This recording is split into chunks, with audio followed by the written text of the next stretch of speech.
스마트폰이 있는데 굳이 스마트워치까지 사서 뭔가 공대생스러운 IT 덕스러운 이미지를 주던 시기가 잠깐 있었지만 이제는 한껏 팬시한 디자인과 함께 걸음수를 재는 만보기를 통해 제발 좀 걸어라고 알림을 해주기도 하고, 운동할 때는 심박수를 재주면서 백스쿼트의 중량이 너무 무거운 건 아닌지 아니면 센 척만 하고 있는 농땡이인 건지도 체크할 수가 있습니다. 이뿐만이 아니라 알지도 못했던 산소 포화도를 측정하고 스트레스가 얼마이며 심지어 최근에는 식약처의 의료기기로까지 허가를 받은 혈압 측정이 가능한 스마트워치들도 등장하였고, 잠을 잘 잤는지 얼마나 깊은 잠을 자는지 중간에 얼마나 깨는지도 측정해줍니다. 라떼 시절 돌핀 전자시계나 초비싼 명품 시계조차도 해줄 수 없고 스마트폰도 쉽게 해줄 수 없는 부분을 스마트워치가 PPG라고 하는 센서를 탑재함으로써 헬스케어 기기로 거듭난 이유, 지금부터 알아봅니다. 15년 전 애플의 아이폰의 발표와 함께 호모사피엔스라는 말이 나올 정도로 우리 인간의 삶은 스마트폰 배터리가 달랑달랑하며 손이 떨리고 머리가 갑갑해지고 가슴이 초조해지기까지 하는데요. 스마트폰이 이렇게 인류의 필수품이 되어버린 이후부터는 시간 확인을 위해 손목시계를 착용하는 사람들이 줄면서 중저가 손목시계 시장은 그야말로 처참하게 무너져 내렸습니다. 그렇게 IT 기업들의 스마트폰 개발로 기존 손목시계 시장을 털어버리는가 싶더니 이제는 무려 스마트워치를 내세우면서 기존 손목시계는 해줄 수 없는 맥박, 호흡, 산소포화도, 혈압 측정까지 다양한 헬스케어 애플리케이션을 쏟아냅니다. 간혹 손목에 찬 스마트워치를 벗으면 초록색의 찬란한 빛이 나오는 걸 볼 수가 있는데, 스마트워치의 센서가 우리 몸의 다양한 신호를 체크하고 있던 순간에 딱 걸린 것이죠. 피부로 쏘아대는 초록빛은 혈류량, 그러니까 손목에 위치한 핏줄에서 피가 얼마나 흘러나가는지를 체크하는 역할을 하는 것인데요. 마치 소리가 잘 흡수되는 녹음실에서는 소리 반사가 적어 먹먹한 소리가 들리는 것처럼 텅텅 빈 지하실에서 소리를 지르면 엄청나게 반사된 메아리로 웅웅웅 소리가 나는 것처럼 스마트워치 뒷면의 LED로 초록빛을 피부에 쏘아주게 되면 일부는 피부에 흡수되고 일부는 이 피부에 반사되어 다시 스마트워치로 되돌아오게 되죠. 바로 이 반사되는 빛이 혈류량을 측정하는 아주 좋은 단서가 됩니다. 지금으로부터 80년도 더 전인 1938년 미국 세인트루이스 메디컬 스쿨의 아울리 컬츠만은 피부에 빛을 쏘아주었을 때 반사되는 빛과 혈액의 양이 어떤 관계가 있는지를 밝혔는데요. 이때부터 바늘을 찔러 넣거나 갖가지 번잡스러운 방법을 사용하지 않더라도 빛으로도 혈액의 양을 측정할 수 있음이 널리 활용되기 시작했고, 오늘날 빛의 변화되는 성분을 기록하는 센서로 활용되기 시작. 포토플래티시모그래피라고 부르는 광혈류 측정 센서, 바로 PPG 센서가 등장합니다. 다른 빛들도 모두 반사와 흡수가 가능하지만 태양으로부터 온 빛이나 주변 다른 빛이 노이즈로 섞여 들어가는 것을 피하기 위해 혈류량을 체크할 때는 빨간빛보다는 초록빛이 더 선호되고 있죠. 우리 몸의 혈류는 심장 박동에 맞춰서 계속 변화하고 있는데, 이렇게 미세한 혈류량의 변화는 곧 반사되는 초록빛의 세기를 다르게 나타내주며 심장이 피를 쫙 짜주었을 때 손목까지 피가 전달되면서 피가 순간적으로 많이 늘어난 경우는 반사된 빛이 적어지게 되죠. 이러한 빛의 세기를 받아들이는 광다이오드는 초록빛을 비추었을 때 반사되는 빛의 양을 측정하게 되면 이러한 신호를 전기 신호로 변환하여 스마트워치 내에 프로세서로 전달하게 됩니다. 바로 이 PPG 센서를 통해 얻어낸 혈류량을 다양한 분석 알고리즘에 따라 애플리케이션 프로세서를 통해 계산하게 되면 심박수부터 산소포화도, 호흡수, 최근에는 혈압까지 계산해낼 수가 있죠. PPG 신호들을 보면 이렇게 얼기설기 지저분하게 나타나는데요. 고등학교 수학 시간에 극대극소를 찾아 헤매었던 것과 비슷한 Peak Detection Algorithm 라고 하는 신호 처리를 적용하여 위로 뾰족한 부분들을 찾아내고 뾰족한 녀석들의 시간 간격을 계산해냄으로써 심장이 1분에 얼마나 많이 박동하는지를 알아내게 됩니다. 또한 현대의학에서 실험을 통해 널리 알려진 숨을 들이마실 때는 심장 박동이 빨라지고 숨을 내뱉을 때는 심장 박동이 느려지는 실험 결과를 활용하며 1분에 몇 번이나 호흡을 했는지도 알아낼 수가 있는데요. PPG 신호에는 심박수의 주기를 가지는 신호와 호흡에 따라 영향을 받는 신호가 섞여 있습니다. 안델공학 인공지능 스피커 원리에서 설명드린 시간축의 신호를 주파수 축으로 변환하는 마법, 퓨리에 트랜스폼, 오디오 비디오 신호 처리, 통신 시스템이나 로봇 제어 시스템을 배우는 많은 공대생들이 열광하는 신호 변환 방법인데, 이를 적용하게 된다면 시간에 대해서는 잘 보이지 않던 신호의 특성이 주파수에 따라 분석이 가능해집니다. 짧게만 짚고 넘어가려다가 설명드리고 싶은 욕구를 도저히 참지 못하겠으니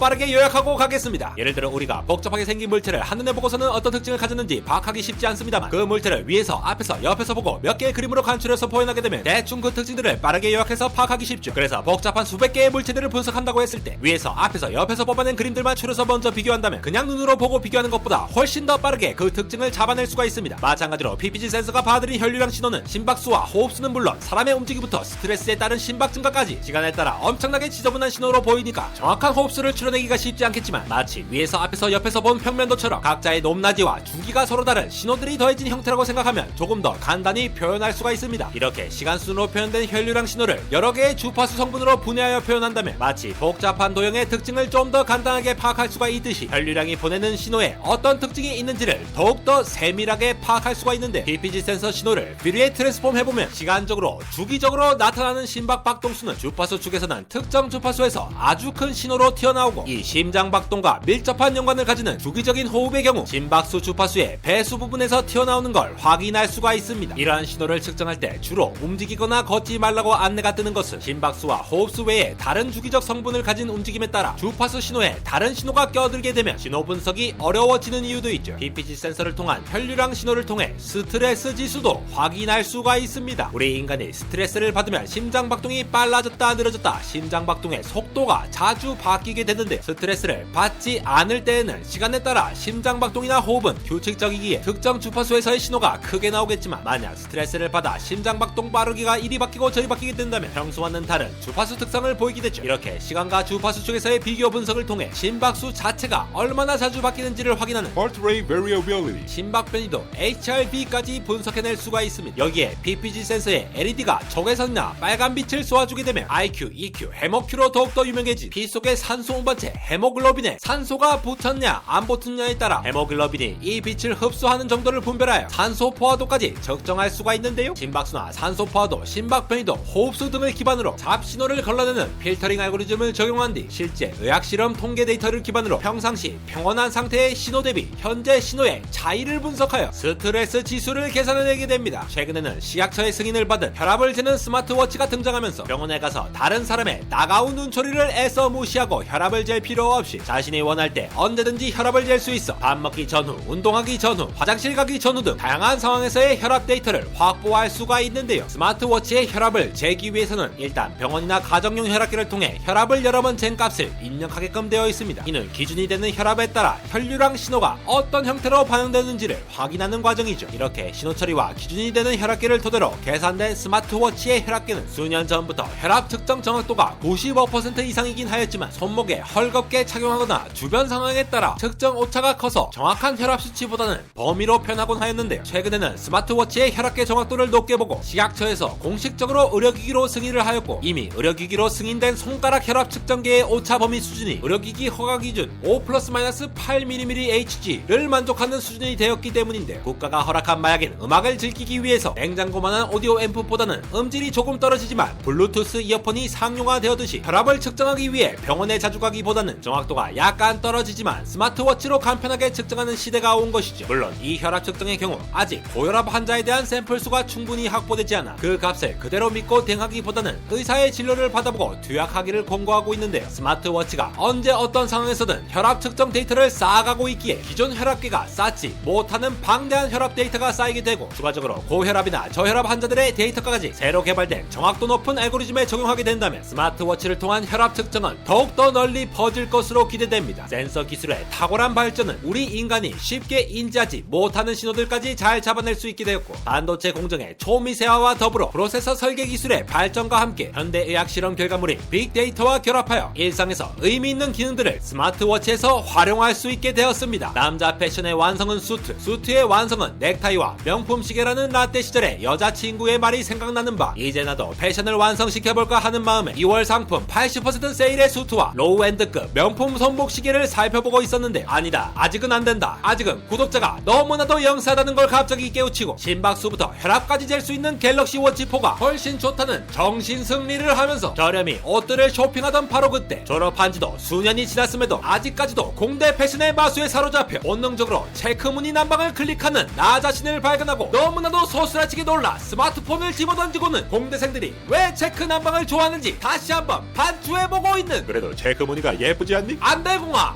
에러였습니다.